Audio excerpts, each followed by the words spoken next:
everyone, I am Vibha Chauhan and welcome to Chauhan classes Fun Clear. So today I will explain class 9th history chapter 4 and our chapter is Forest Society and Colonialism. So forest society and colonialism. So in this chapter we are going to discuss about the impacts of colonialism on the forest society. So forest society, like for example tribal people, they are also forest society, a part of forest society. Now forest society are the society of the people that are related or dependent on forests for their livelihoods. And colonialism, as you know, that the subjection by a country on another country forcibly, that is called colonialism, that we had already discussed. So in this chapter we are going to discuss about the impacts of colonialism on the forest society and forests as well. Now as all of you know that forests, that they are how important they are for us. They are very useful to us and essential as well. Like we get all your pages of books, all your desks, table, chairs and furnitures of your house are also made from the wood that are from forest. And we also get different types of herbs from which medicines are made. We also get fruits, vegetables and many other things that we get from the forest. So directly or indirectly almost everything is made from the forest. So you could say that they are very essential for us. But these forests, 13.9 square kilometer, were disappeared, were cut by due to process of industrialization. During a period of industrialization between 1700 to 1995, more than 13.9 square kilometer areas of forest were cut, were cleared off for the industrialization, and those 13.9 square kilometer were 9.3% land surface of Earth's surface. So you could say that there was a vast disappearance of forest during the period of industrialization that we will discuss later in depth in this chapter, that we will discuss in the whole chapter, in this chapter. So let us start with our first topic. Let's discuss our first topic, that is why deforestation. Why deforestation? Now the disappearance of forest is referred as deforestation. Now deforestation is not a recent problem. From our history, from a very long history of our history, there is a process of deforestation that is being continued. But during the colonial rule, this process of deforestation was made into a systematic and extensive. You could say that there was more and more disappearance of forests during the colonial period, colonial rule, in a very extensive way, in a very extensive mode of cutting. And there were many causes of deforestation that we will discuss. That are, first is land to be improved. So first topic is land to be improved. Now during the time period of 1600, India's landmass, 1/6 of India's landmass was under cultivation. But now that figure has gone up to the half. It has gone up to the half, but it was 1/6 of the landmass of India during the period of 1600. Because over the time, as the population grew up, the demands for food also grew up over centuries. So that's the reason now most of the areas of forest have been cleared off to do the cultivation on it, to do the agriculture on it. And because you know that as the population has ever grown up, the demands for food has also grown up, and that's why peasants had to clear off the forest to do the cultivation on that land. But during the time of British rule, there was even more disappearance of forest. So first reason was that there was quickly, rapidly cutting of forest, and there were many reasons behind it. So firstly, it was that British needed raw materials for their industries. As you know that the crops like jute, coffee, tea, these were the raw materials, and sugar as well, for their industries, and they needed it. That's why they promoted more and more cultivation of these cash crops, of these industries crops, raw crops.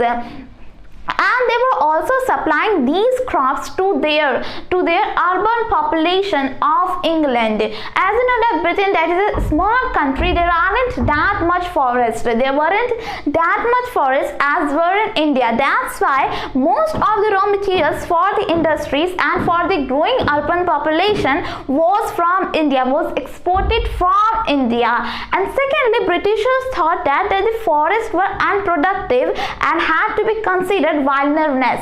They had to be considered wilderness, and that's why they were thinking to promote cultivation in those lands so that they could yield revenue. They could yield revenue from the produce of the peasants. As you know that if there is produce on that land, that peasants had to give tax revenue to the government, to the Britishers, and hence enhance the Britishers' money. You could say that Britishers was wanting money. That's why they were promoting cultivation in the forest land. That was the second reason. So the land to be improved. As you know that whenever we see that there is cultivation on that land, there is more and more agriculture on any land, we see as a sign of progress. But we should not forget that those lands to be cultivated, forests have to be cleared. As during the period of Britishers, during the period of 1800, there was an increase in the cultivation land by the 6.7 million hectares land. Now those lands were earlier forests but now have been converted into cultivation, into agriculture. So you could say that due to land to be improved, that is that Britishers was thinking that they could enhance money, they could enhance revenue from those lands, and they were also exporting it to the England for their industries, for industrialization, as it was a period of industrialization. Now the second reason was sleepers on the tracks. Sleepers on the tracks. Now let's discuss what are sleepers. Now sleepers isn't any person who sleeps. Sleepers here means that when you might have seen the railway tracks, and the railway tracks are vertically connected but they were horizontal plates. Those are called sleepers, and earlier they were made from the wood, but nowadays they have been made by different materials like iron or cement. But earlier they were made from the wood. Sleepers were made from the wood because they were also very important to connect, to join the railway tracks together. Otherwise the railway tracks would have gone other way. So that's why they were also important for the railway tracks. So during the early 19th century, there were lessening of oak trees. There was disappearing of oak trees in England, and oak trees timber was very important to build ships or for the railway track sleepers. As you know that ships that were very important for the imperial troops of England, because during that time, as you know that British had conquered almost whole world because of its navy. Navy was its power, and ship was needed for the navy to go to transport from one place to another place, and that's why search parties were sent to India to discover the forests of India, to discover the quality of wood of India. And because of that, many trees were being cut to convert them for their timber, to convert them into ship, to strengthen the power of navy of England, of Imperial Army of England. And during that time, also during the time of 1850s, now railways were expanding, and for those railway tracks, what was most needed thing was wood. What was most needed thing was sleepers, and sleepers that were made from the wood were also taken away from India, from the forests of India. So you could say that in a large scale there was a deforestation. Like for example, for each mile of railway track, 1760 to 2000 sleepers were needed, and during those periods till the 1946 there were 765,000 kilometers of railways that had been expanded, and earlier it was in 1860 it was 25,500 kilometers. So it had expanded in a large scale, and and now you could calculate that for each mile it was, in each mile there is 1.6 kilometers, and in 1.6 kilometers there were 2000 sleepers that were needed, and now that had gone up to 765,000 kilometers. So how many sleepers were needed? In a very large quantity. And also wood were also needed for the fuel to run the railway tracks. Now you could say that during those days most of the part of railway tracks, of trains, you could say that railway cars were made from the wood, because wood acted as fuel as well as for sleepers as well. And that's why in India's forest of India, there could be seen a large deforestation. And there is an example of Madras Presidency in 1850. In the earlier days of 1850s, you could say that in Madras Presidency 35,000 trees were being cut annually. So you could say that it was a large amount of trees that were cut for their ships and sleepers. So that was the second reason why Britishers needed wood, why Britishers were cutting. There was a large deforestation in India that could be seen, not just in India, in different parts of the world, that we will discuss later in this chapter. Now the third reason was plantations. So as you know that we had discussed about plantations. Plantations are those kind of commercial forestry, are those kind of commercial agriculture on which a single crop is grown on a very large quantity, and that's why it is a kind of enclosed practice of agriculture, and that's why large areas of forest were cleared off to do the plantations, to do the agriculture of crops like coffee, like tea, like these all crops like cashew, bananas. These were plantation crops, and for doing plantations, large areas of forest were also cleared off. Now we have seen the different reasons, different causes of deforestation. First, Britishers needed that they could see for their raw material supply to the England, and second, they needed sleepers for the railway expansion and for their imperial troops, and thirdly, they wanted plantations on those lands, because plantation was a commercial agriculture, and from those commercial agriculture they could get money, they could get more and more money. That's why there was a large deforestation that could be seen. Now our next topic is about the rise of commercial forestry. The rise of commercial forestry. So in the first topic we had seen that Britishers needed forests to build ships and railways, and at the same time they were worried. They thought that forests would be destroyed by the reckless felling and cutting of trees by the use of local people. So that was the Britishers' thought, and that's why they invited a German expert whose name was Dietrich Brandes, and he was invited to India to do the work on forest, and he was made the first Inspector General of Forests. So that could be a question, who was the first Inspector General of Forests? So Dietrich Brandes, who was the first Inspector General of Forests, and now he was invited to India to work on forests, to prevent the timber production in the forest that could be used by the Britishers. Now Dietrich Brandes, who was a German expert on forests, now he had come and he thought that there should be trainings of people on the science of conservation, which would be led by the legal sanction.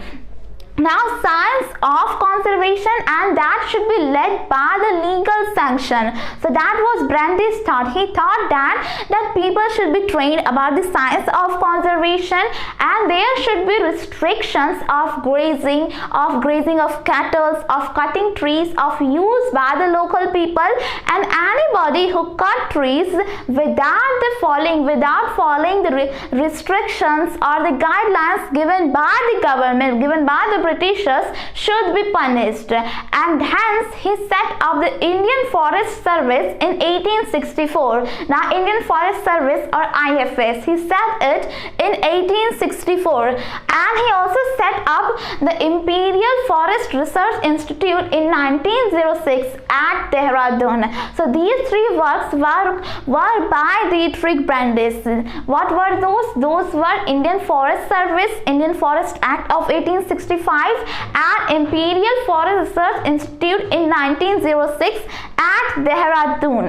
Now his main focus was on the scientific forestry, and in that Imperial Research Institute that was set up in the Dehradun, people were taught there about the scientific forestry. But nowadays, after that, many people including ecologists and environmentalists think that it is not scientific at all. Now scientific forestry means that you know that in a forest there are variety of trees. Some are tall, some are short, some are big, some are more helpful, more useful, some are less. So there are variety of trees presented in forest. But in scientific forestry, what we do is that we cut all types of variety of forest, of all types of variety of trees, and in their place one type of tree in a row is planted, so that it will be, you could say that there will be one type of trees that would be planted in a forest in a rows, in a straight rows, and that is also called as plantation. So that is done in the scientific forestry. Now you could say that a variety of trees have been cut just for one type of tree. That is not equal, that is not good, okay at all, and that's why many ecologists, environmentalists think that they after thought that it is not scientific at all, because we are disappearing the different types of trees that are given by nature and are planting just one type of trees in a straight rows.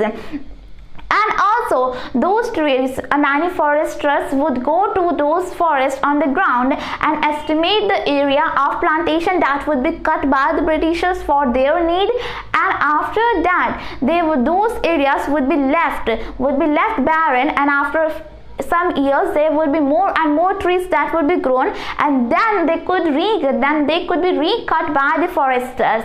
So that's the idea, that was the idea of Dietrich Brandis, that was a scientific forestry. Now foresters would go to those plantations, would cut the area of plantations, and again for after some years it would be recut by those foresters. So that was done, that was the rise of commercial forestry, because Britishers were promoting only those types species of forest of trees that were beneficial for them, whose timber were beneficial for them to build ships and railways. And now our subtopic is about how were the lives of people affected. How were the lives of people affected? Now a forest, a good forest, a very good forest, what it should look like. Now there were different opinions, different views of foresters and villagers of what a good forest, beneficial forest should look like. Now in the views of villagers, a good forest should look like that there should be species of trees so that they would be useful for them. There should be grass for their cattle, and there should be fallen leaves that are useful to them. And for foresters, they needed only those types of trees that would be beneficial for making their ships and railways. So the common species of trees like teak trees and sal trees were promoted by Britishers or foresters, and all the other trees were cut. Now people in forest, people use different types of things, different fruits, herbs, tubers for different uses. Now you could say that fruits and tubers that are very nutritious to eat, and also before when the monsoons are coming, that are also very tasty to be nutritious to eat, and many creepers can be used as ropes. As you know that from many creepers ropes can be made. and different types of leaves can be stitched to make plates, disposable plates and cups or glasses. So there are almost everything is available in forest. Like there are fruits that you could eat, and tubers are also nutritious to eat. And from Medusa indica, also called in common language mahua tree, from those trees, from its seed oil is extracted, and from its fruit what is extracted, there are different things it could be eat, and many types of drinks are also made from it, and many different things in forest, like different types of herbs are used as medicines by the common people. They can be used commonly, and all the old, you could say that old dried scoop gut can be used as a portable water bottle. So you could say that almost everything is available in forest, and that's the opinion of the villagers of what a good forest should look like. But the Indian Forest Act of 1865 made difficulties for the common people, for the common villagers, local villagers who were using forest for their own use. Now, according to the Indian Forest Act, it was amended twice. Now in the book it is given twice, but now recently also it has been amended. Now let's discuss according to the book. Now according to the book, it has been amended twice in the year 1878 and in 1927. Now when it was amended in 1878, it was divided. Forests were divided into three categories. Now those three categories are reserved forest, protected forest and village forest. Now reserved forests were the highest quality of forest, where no villager could go or take any wood or timber for their own use, and if they needed wood or timber for building house or for their common use, they would take from the reserve, from the protected forest or from the village forest. So it was amended in 1878 and in 1927 according to your book, but also it has been amended recently, according to which bamboo is now a tree. Bamboo has come into a category of tree, not a grass, because when bamboo was a grass, was in the category of grass, many people were cutting it recklessly, and that's why according to the amendment of recent amendment in this act, Indian Forest Act of 1865, bamboo is now in the category of trees. So that are the amendments that we had discussed. Now this amendment, this Indian Forest Act had made more and more difficulties for the local villagers, for the common people. Now they could not hunt, they could not graze their cattle, they could not take wood for their fuel wood, or they could not take wood, we could say that, for making their own use, for their own use, common uses, and they were stealing from the forest. Now for example, if they wanted fuel wood or any kind of timber for their use, now they would steal, they would go into the forest and steal those things, and if they were caught, they were at the mercy of the forest inspectors or foresters. Now those foresters would take bribe from them or harass them by getting, you could say that, by asking for free food. So that were the things that were giving, that were how the lives of people were affected by these all things, by branches, you could say that, by the Indian Forest Act, Indian Forest Service, or any other things that were the impacts on the local villagers. Now our next subtopic is about how did forest rule affect cultivation. How did the forest rule affect cultivation? So as we have seen that forest rule, how the forest rule affected the local people or the villagers, but what about the cultivators who were cultivating, who were doing agriculture? Now shifting cultivation or Sweden agriculture was one of the practices that was affected by the forest laws. Now forest laws or rules had a very intense impact on the practice of shifting cultivation, or also called as Sweden agriculture. Now shifting cultivation is a traditional culture of agriculture, traditional practice culture of agriculture practiced in the parts of Asia, Africa and South America, and there are many regional names of this particular shifting cultivation. Now this shifting cultivation is also known as milpa in Africa. It is also called as lading burning in Southeast Asia. In Central America, it is also called by different names, like for milpa, and in Africa as well, it is called as teve, and in Sri Lanka, it is called as China. So there are different regional names of this particular cultivation. Now, for example, in India as well, there are many different names of this agriculture, like it is called as Jum cultivation, Kumri cultivation, Nevar, Bevar. There are many different regional names of this particular cultivation, shifting cultivation or Sweden agriculture, in different parts, in different regions where it is being practiced. Now in shifting cultivation, what is done that there is a burnt in the rotation of forest. There is burning of forest. There is burning slash and burning of forest in a rotation. Now a part of forest is burned, and in those ashes of the trees, seeds are sown, and after that crops would be grown, and there would be cultivation on that land for 3-4 years, and after that land would be left fallow for 12 to 18 years for the forest to grow back, and after that the cultivation would again be on that land. Now for example, if there is a very large forest, and in the part of forest there would be shifting cultivation, all the trees would be cut and would be burnt, and in those ashes seeds would be sown, and in the months of October, November, there was harvesting of crops, and that would be continued for 3-4 hours, for 3-4 years, and after that those cultivators would move on to the different part of the forest, in the next part of the forest, where they would do the same practice,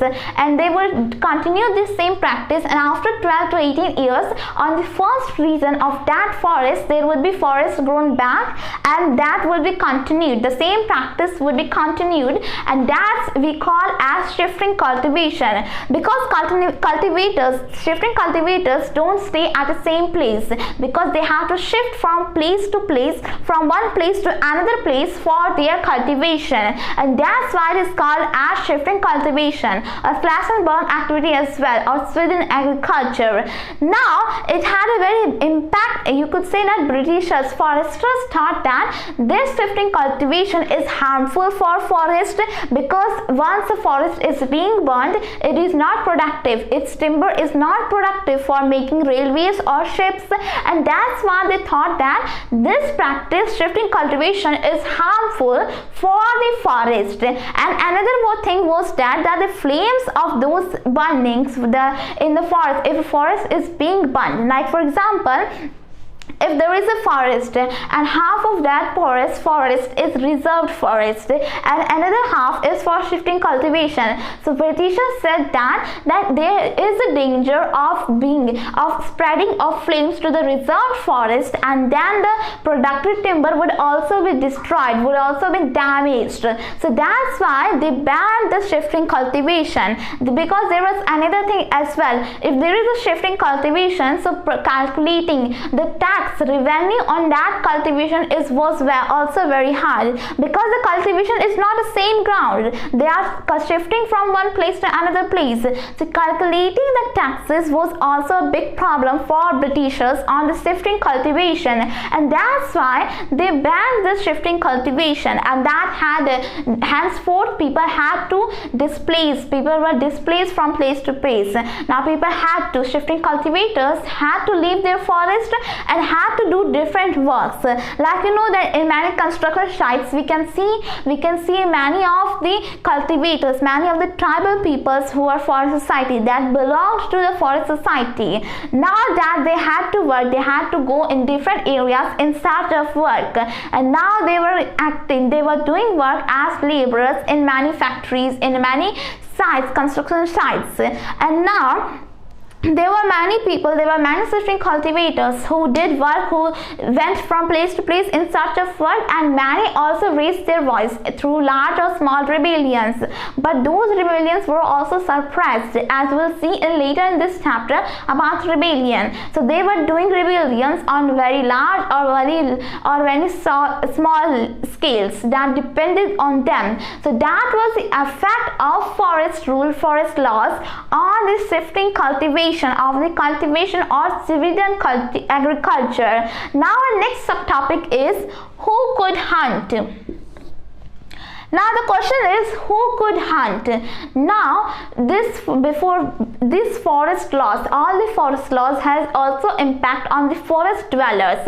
Now before forest laws, all the forest dwellers could also hunt. They were also hunting small animals like deers, rabbit or partridges or any other small animals. But after the forest laws were being impacted on those forests, they could not hunt, because you know that they could not any longer hunt or do fishing. That was taken away. That right was taken away. That customary right of those forest dwellers were taken away from them, so that they could not hunt anymore, and they had to do some other work for their living. And if they were caught for their hunting, if they hunted animals without permission, even these forest laws were impacted, they would be punished. There would be severe punishments for those forest dwellers. So you could say that all the hunting rights were taken away from all the forest dwellers. Now they could not hunt anymore. But at the same time, in a large level, in a very large scale, there was hunting. Hunting was becoming more and more bigger sport. You could say that from a very long history of India, there are many paintings of princes and emperors enjoying the hunt. Now from the very large, you could say that from the Mughal period or even before then, that there are many emperors and princes who could hunt, who were hunting many big animals, not these kind of small animals, but on a very large scale. But at the colonial period, what happened was that many of the species started to become extinct. So you could say that hunting was done on a very large scale as on the view of a sport, that many species became almost extinct and many had become as well. Like for example, Britishers saw that these all large animals were, you could say that, were savage, primitive and were harmful to the cultivators, and they thought that by killing all those large animals like wolves, tigers and many other animals like lions, they would civilize India. That was their thought, and that's why they placed rewards for killing large animals, for killing those animals like leopards, tigers, wolves and many other animals. And you would be surprised to hear the fact that between the period of 1875 to 1925, 80,000 tigers were killed, 150,000 leopards were killed and 200,000 wolves were killed. So that was a very large, surprising number of animals who were killed. And you could say that you could say that the killing of tiger became a rewarding trophy. Now the killing of tigers was seen as a rewarding trophy, because many people were seeing tiger as the main symbol of the cult, you could say, of a large animal, and that's why you could say that there was an extinction of tigers in India. Now there are around 3,000 tigers in India, but earlier this number was 1,500. It had come to 1,500 tigers, but now it had increased a little bit. You could say that the Maharaja of Sarguja killed alone 1,157 tigers. So that was a very big amount. And a British expert, you could say that a British hunter also hunted, whose name was George Hewley, killed alone for more than 400 tigers. So that are very big amounts of animals that were killed. Just as to be seen as a sport. Many people did killings recklessly of those animals for the rewards that were being given by the Britishers. And you know that whenever Britishers went to hunt, what was happening, that they would sit on elephants on cars and many people would go to them, and whenever they saw any kind of animal, they would just shot. So they would just shot that animal, but all the finding that animal, all the trappings of those animals were done by other people. But the name was given, the reward was given to that one person particular person. And you could say that later did the environmentalists and conservators realize that there should be protection of those species, of those extincted species. Now those animals were also needed to be protected. They are now also needed to be conserved, and that's why nowadays many wildlife sanctuaries, many biosphere, you could say that many wildlife sanctuaries, national parks are being built for those animals. So you could say that hunting at the same place, now forest dwellers weren't allowed to hunt, but at the same time on a very large scale, there was a very large scale hunting. That was the situation of the hunting due to forest laws. Now our next topic is about new trades, new employments and new services. New trades, employments and services. Now there were many disadvantages after the forest laws. Foresters had taken forest. Now there were some people who were benefited from it as well. Now I would say that wasn't a very big benefit, but it was. Like for many people, many communities of forest society now had seen many opportunities coming up, opening up in the field of trade. Now many communities had left their traditional business, traditional occupations in the forest, and now were trading in the forest products. Like for example, this was happening not just in India but across the world.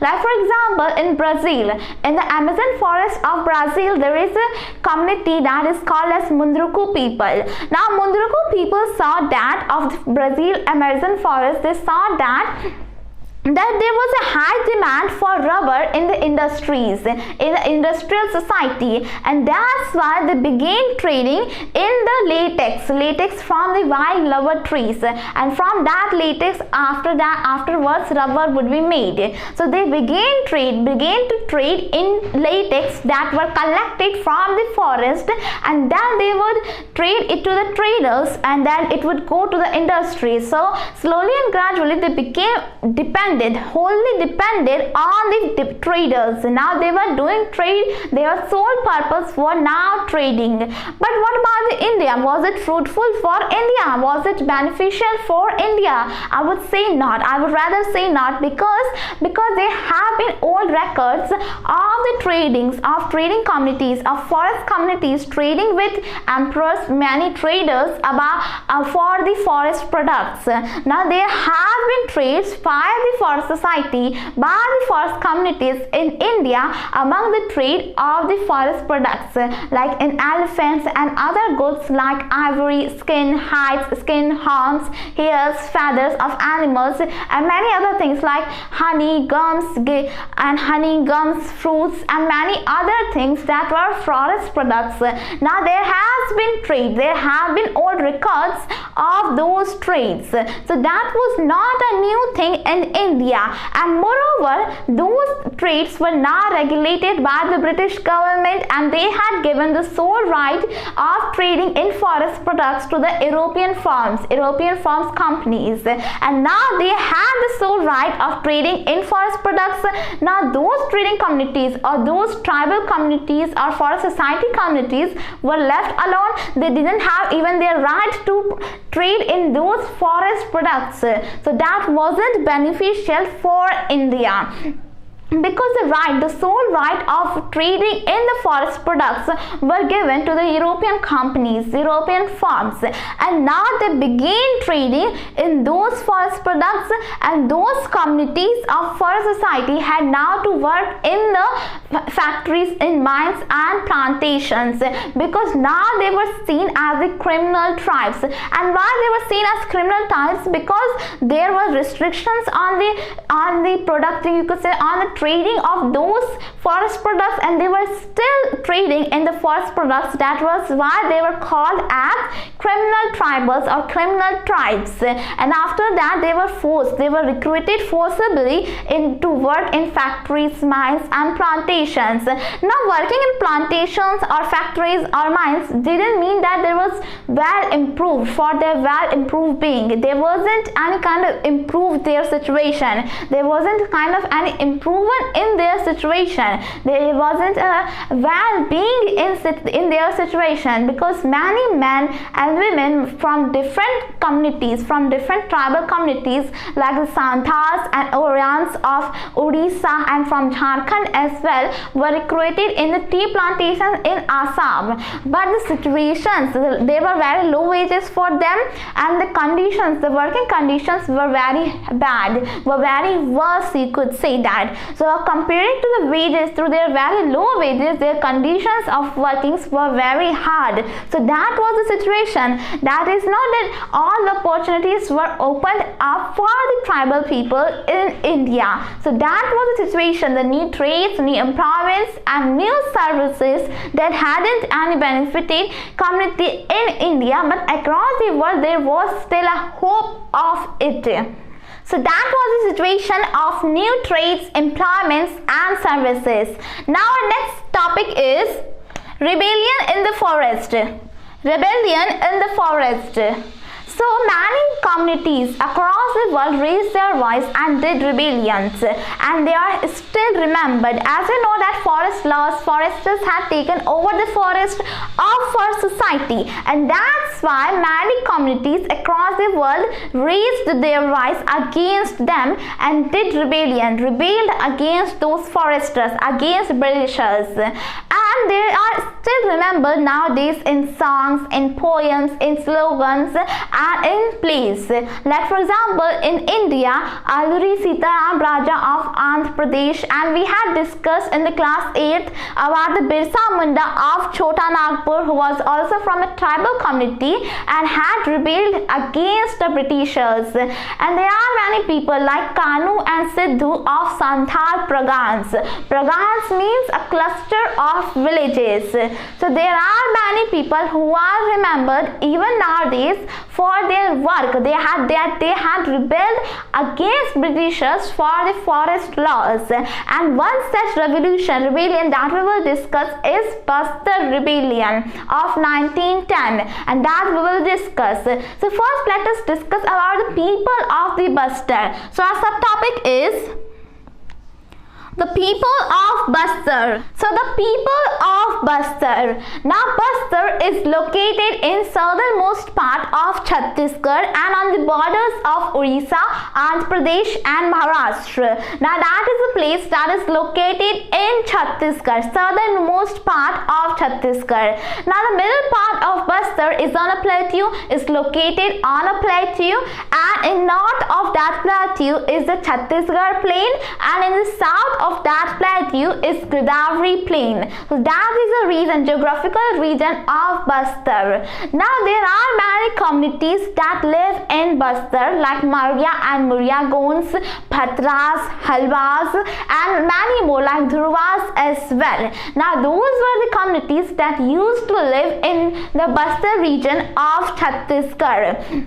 Now they spoke many different languages, but they shared the same customs and belief. Now each village had their boundary and knew where its boundary was. Now in each village there was a boundary, and within that boundary they used to cultivate for their, their main belief was that the land that was given to each village was by the earth, and that's why they used to offer. They did offerings to the earth in their agricultural festivals that was celebrated by them. Now it was a kind of festival of communities of tribals of those people that used to live in Bastar, that was called as agriculture celebration of their. So that was their belief, and in addition to earth they did offerings. They worshipped the spirits of forest, the spirit of mountains and the spirits of water as well. So that was their belief. Their belief, you could say, that was related to nature, was to worship nature. and since each village knew where its boundary was, and within that boundary they did their cultivation. And if a man from a village wanted something from another village, what he had to do is that he had to give a little tax on that good. That was called as dand, devsari or man for the exchange in the goods between two villages, or you could say that between two person of two villages. So that was the system of those villages in Bastar. You could say that they were led very simple, innocent lives. And also in Bastar, the people of Bastar had many offerings to the spirits of those things, and they used to worship. So you know that in every year the headman, since there was the boundary of each village, what they did was that a watchman was hired from that village. From each village, some villages hired some watchmen from their village, and each household contributed a little grains to pay them. So that was a system. And also each year, annually, a meeting was held between the headmen of villages or their parganas to discuss the concerns including forest. So that there was a meeting among the headmen of those forests, of those communities, of those villages, and then they would discuss about the concerns of their villages, of their things, and including forests as well.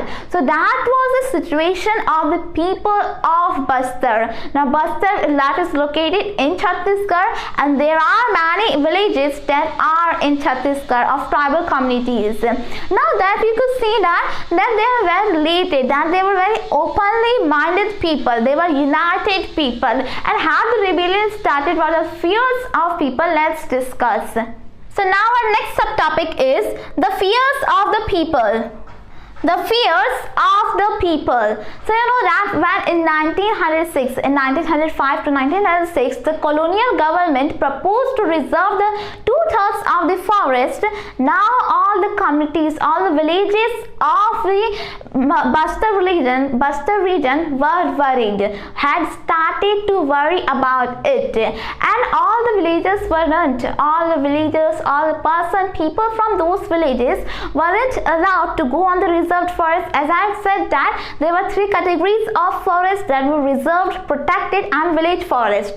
So the reserved forests were the 2/3 part of the forest that were reserved in 1906, and that's why any village, no village could go in those areas, in those regions of the forest. But there were some villages that were allowed to go, that had permission to go in those areas of forest that were very productive, that were very useful to them. But in one condition, there was a condition of Britishers as well, that was free labor. Now whenever they needed labor, they would ask those villages to provide free labor to cut and transport those woods from one place to another, because that was also a very big challenge.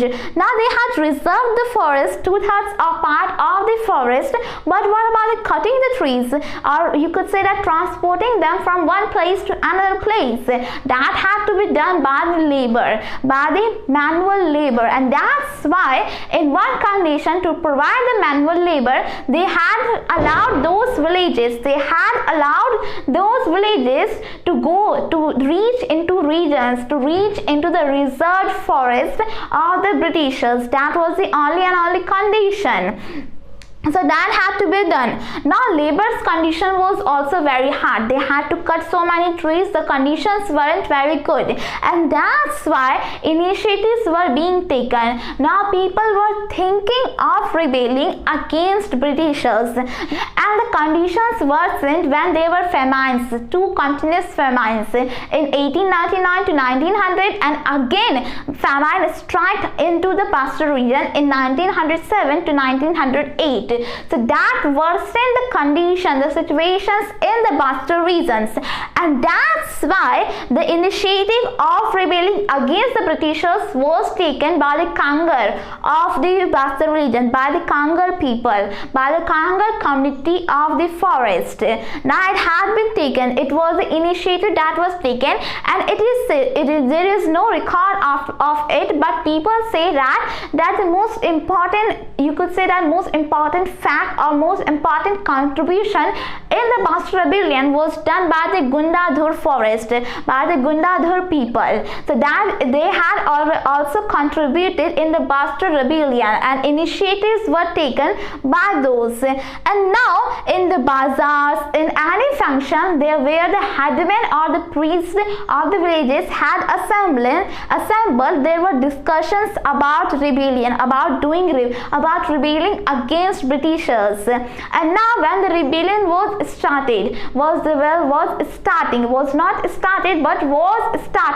uprising. Now many mango bugs or a lamp of salt, a lamp of earth, chilies, arrows were being circulated among villages. Now those things were the sign of uprising rebellions.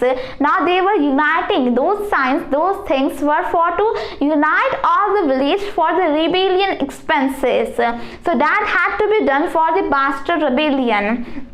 So you could say that the Bastar rebellion that was taken by the villages of the Bastar, by the people of the Bastar. First, it was just a discussion of the rebellion. Whenever there is a function, there was a bazaar or any function where the priest or headmen of the village were assembled. And after that, secretly, you could say that there were many meetings. You could say that many things were being circulated as a sign of rebellion expenses. Now, after that, they started to strike in the public meetings, in the public buildings, or in the schools, or in the houses of the government official, of the British official, or any area that was owned by the person who was connected to the forest laws, who was connected to the colonial government. So that had to be started. Now William Ward, who was a missionary, started to observe those events and wrote that from all the directions in Jagdalpur they came rushing, the merchants, the schoolmaster, the immigrants, and all other people started to rush from all the directions. So that was the situation in the Bastar rebellion. There was, you could say that there were more and more riots, you could say that. And after that was a part of the communities of the tribal people in the Bastar rebellion. But what about the Britishers? Britishers were also not silent. They also saw the uprising of the Bastar rebellion, and that's why they sent their troops, they sent their force to suppress that rebellion. And you could say that in 1910 it was started, and now it was started to being suppressed. Now the headmen of the villagers, of all the villages, tried to negotiate with the British officials, to the British army force, police force, but they didn't, you could say that they didn't negotiate with them, and surrounded all the villages and set fire on them. But all the villages were deserted. You could say that all had fled to the forest to hide from those British army, or you could say that British officials. That's why many few people were arrested by them. So that was the story of the Bastar rebellion that was started in 1910, and it took 3 months for the Britishers to take the control of the Gundadhur region. So that's it. And in the major victory of the rebels, what was happened that for a temporary period reservations were banned, were restricted, and after that roughly half of the reservations were restricted, were banned. So that was the story of the Bastar rebellion. And now also the Bastar rebellion, the story of the people of Bastar doesn't end here, because even after the independence, what happened was that many people started to reserve forest for their industrial purposes and were taking the people of Bastar forcibly for their labor use. So that was also, you could say that the story of the people of Bastar doesn't end here. And after that, when in 1946 there was a proposal of World Bank. World Bank proposed to invest, you could say that to convert, you could say that to displace more than 4,000 hectares of land that was of the trees, of any other trees, to convert them. That was the trees of sal trees.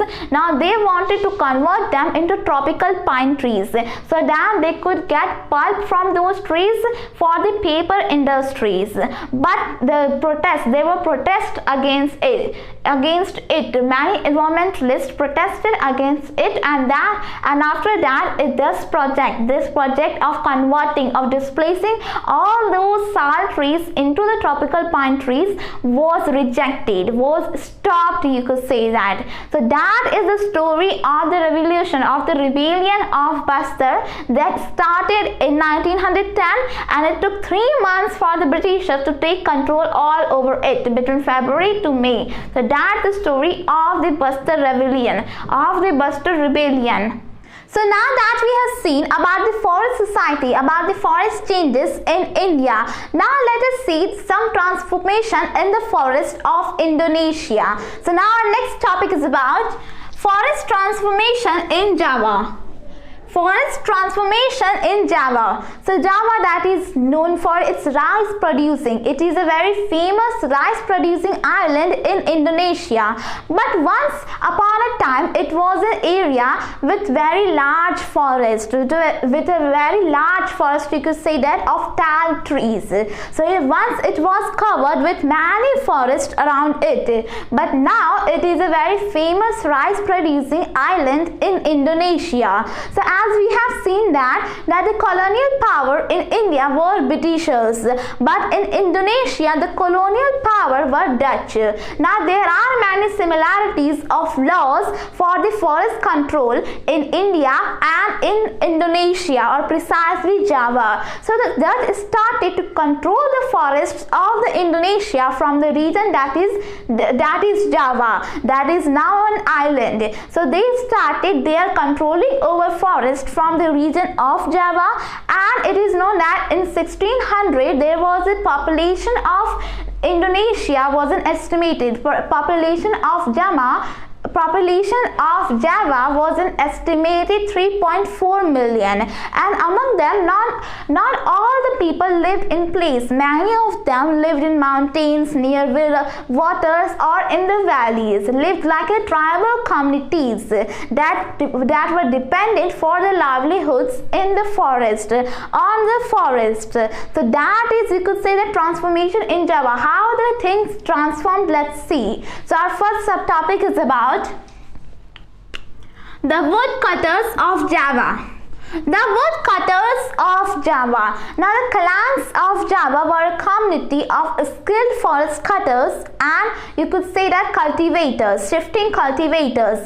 Now they were very valuable cutters. They were very skilled cutters, woodcutters, you could say that. So from the subtopic, what you could understand, that woodcutters of Java. Now it is trying to make you understand about the clans of Java that were very skilled community of woodcutters, of forest cutters, and were very skilled shifting cultivators. They were very valuable that when the Matram kingdom of, you could say that, of Java were split, the 6,000 families of Kalangs were equally divided between both kingdoms. So that's why you could say that they were very valuable. And for the Dutch, they also needed very skilled, you could say that, because without the expertise it would have been very difficult to cut the tall trees and for the kings to make their beautiful palaces. So that was the work that was expertise by the Kalangs of Java. So now the Dutch were also, you could say that the Dutch were also making the Kalangs of Java working under them. You could say that they were now trying to gain control over those people, over the clans of Java, because what Dutch needed was that they also needed timber for making ships, for making railways, and that's why they needed very skilled cutters who could cut trees very carefully, you could say that were tall trees, that were teak trees or sal trees. So that was their main function, that was their main, you could say that, intention. And that's why they were making them control. They were controlling those clans of Java people. But in 1770, what happened that those people, those clans of Java resisted against the Dutch by attacking the Dutch fort, not Java fort. It was a Dutch fort in Joanna. So that was, but it was suppressed later. So that was it about the woodcutters of Java. Now that we have seen the story of the woodcutters of Java. So you could say that the main purpose in earlier days of Dutch was to control people. Now our next subtopic is about Dutch scientific forestry. Dutch scientific forestry. So Dutch scientific forestry in 19th century, what happened was that now the Dutch people were now thinking that it is not important just to control over the people, but it is also important to control over the territories, because till now they were just controlling the people of Indonesia, of Java, and now they are trying to control over territory as well. And that's why the Dutch government, the Dutch colonial government in Indonesia, in Java, enacted many forest laws or rules over those forests, and according to them they restricted the villagers' access to the forest. Now the grazing of cattle was restricted in those areas of forests, and you could say that traveling of people with the horse carts or any other their animals in those, you could say, the reserved forest were now restricted. So you could say that there was a restriction, and it was just similar to the Indian forest laws that were enacted by the Britishers. So you could say that they were similar. All the forest laws in the Dutch colonial rule and in the British colonial rule were similar. And now what Dutch needed was also labor. Now they also needed labor to cut trees, to transport those trees, and to make them, to convert them into ships. And that's why they exempted. Now many villages, you could say that in the earlier days many villages had to pay rent to cultivate on the lands of forest, and now what they had to do, that they were exempted from paying rents on the cultivating lands to cultivate lands on forest, but now they had to provide free labor to the Dutch government. So you could say that Dutch were also seeing the things just as Britishers were doing, because earlier whenever there was a village they had to cultivate land on the forest land, and that's why they had to pay rent for that land. But now they didn't have to pay that rent, but had to provide labor any time and in any quantity, in a very large quantity for a very large time. So that was it. But again what happened was that later on now villagers were asking for wages, because the conditions were very worse. The conditions of working of those laborers were very worse, were very bad, and that's why now they were asking for wages. And that's why Dutch started to give them little wages, but their right to cultivate on the lands of forest were now restricted, were now taken away. So in the last, now all the villagers were now, you could say that cultivating could not cultivate on the forest land, but they now were working as laborers under the Dutch government with a little wage.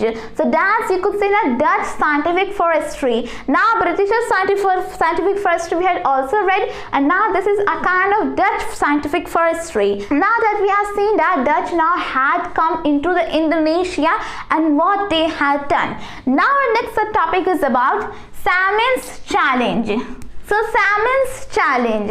So around 1890 what happened in Indonesia, in Java, was that a person named Surantico Salmon of Rendublatung village, that was a teak village, a teak forest village, started to question the state ownership of forest. Now Salmon said that the wind, earth, and wood, earth, land, agriculture, and all the forests were given by the nature, were not given by the Dutch, were not created by the Dutch, but were created by nature. So who were the Dutch to control over it? Who were the Dutch to own it? That was his question. Now he started questioning the state ownership of forest. That was the right thing to do, because all the forests were now under the control of the Dutch government, under the Dutch colonialism. So that was the thing in Java. Now he started, you could say that he started a kind of movement in whole Java, and in his movement the most important thing was that he was helped by his son-in-laws, and that's why that movement had begun, you could say, that had become a very big movement. And by 1907 more than 3,000 families. You could say that in Java, more than 3,000 families started to join Samin. You could say that Samin movement against the Dutch government. Now more than 3,000 families had joined him, and now what they were doing, that they were now resisting to pay fines, or you could say that to pay labor or pay taxes, paying revenue to the government, the colonial rule that was in Java. And now they were lying down on their ground when the foresters were coming to survey that land. So that was the thing, you could say, the Samin's challenge that was given to the Dutch government under, you could say that, under the period of 1890 to 1910. And in 1910 in India, what was that? Bastar revolution, Bastar rebellion. That would be a good thing to do. That's it. Now our next subtopic is about war and deforestation. War and deforestation. So you could say that the First World War and the Second World War had a major impact in the forest communities, on the forest society, and as well as in the forest. Now in India, what happened was that now the working plants were abandoned, and now Britishers were cutting more and more needs to fulfill the war needs, because the Britishers were also fighting those wars, First and Second World War, and that's why they were cutting more and more trees to fulfill the war needs, the army's needs. And in Indonesia, in Java, what happened was that just before the Japanese took over that region, took over the Java region, before that what happened was that the Dutch started a policy that was called as a scorched earth. And in that policy, what happened was that all the sawmills, all the teak trees were burnt down, so that they could not be fallen under the hand of Japanese. So that was their thought, and that's why they burnt all the trees of forests of Java and all the sawmills, so that they could not be fallen under the hands of Japanese. And when the Japanese took over that region that is Java, they recklessly cut all the trees that were left by those Dutch government, and now they were, you could say that, destroying the forest. And under that conditions, they were forcibly making the villagers to cut those trees. And under those circumstances, there were some villages that were now starting to expand the cultivation on the forest land. So that was happening in the Indonesia, in Java region, under the First World War and the Second World War. And in India, because you know that in Indonesia, what happened was that when the war ended, it was very difficult. Those forests of Java could not be taken away by the Indonesian Forest Service. And in India, you could say that there were many conflicts between the peasants, between the agriculturists to do agriculture on the forest land, and between the forest acts, the forest service. So that was it. Now people were more and more conflicting against those foresters, against those forest services, that while they were being excluded for their cultivation, as far as the population was also growing up and the demands for foods were also growing up, and that's why it was that they were now excluding, you know, that there were more and more conflicts between the forest service and the cultivators and peasants. So that was, you could say, that First World War and the Second World War had a very major impact in the forest society. Now the next and last subtopic of this chapter is new developments in forestry. New developments in forestry. So now you know that in 1980, the Asian government and the African government, what they saw was that all the scientific forestry and you could say that the scientific forestry and you could say that the forest laws that were being introduced by the colonialism had resulted into the conflicts, and that's why they saw that the scientific forestry was not the right thing to do on the forest, and they saw that all the forests that are now conserved in India, the government saw that all the forests that had been conserved, it was because of the villages, it was because of the forest society that had conserved those forests that are now presented in present day. That is because of them. So the government is seeing those things, and now it is seeing for the development, for the management of the forestry in a different point of view. Now it is saying that from Mizoram to Kerala, it is because of those villages. Now those villages have always kept and watchmen, not those foresters, to watch over those forests, and those watchmen have been paid by those villages, by each household, and now they are taking care of those forests very carefully. So that is, now there is different point of view. There are different point of view for the management and developments of forestry. So you could say that that is all in this chapter. We have discussed about the forest society and colonialism. Now we have seen how there were impacts of colonialism in the forest society, and with two countries, in India as well as in Indonesia. Well, before, Indonesia was also a part of India, but after that, after many years, it was separated. And now we have seen that in India there were Britishers, and in Indonesia, in Java region, there were Dutch. And you could see that in India there were many forest laws that were enacted, and slowly and gradually what happened. And you know that now even in present days, those forest society, those tribal communities who were living around those forests, now those forests have been disappeared, and that's why they are doing works in the in mines, in plantations, in many factories, and in construction sites as well. Now their lives have changed completely, and that was the impact of colonialism that we have discussed in this chapter. So that is all in this chapter. I have discussed all topics and subtopics, and the next chapter of this book will be covered in the further video. So thank you very much.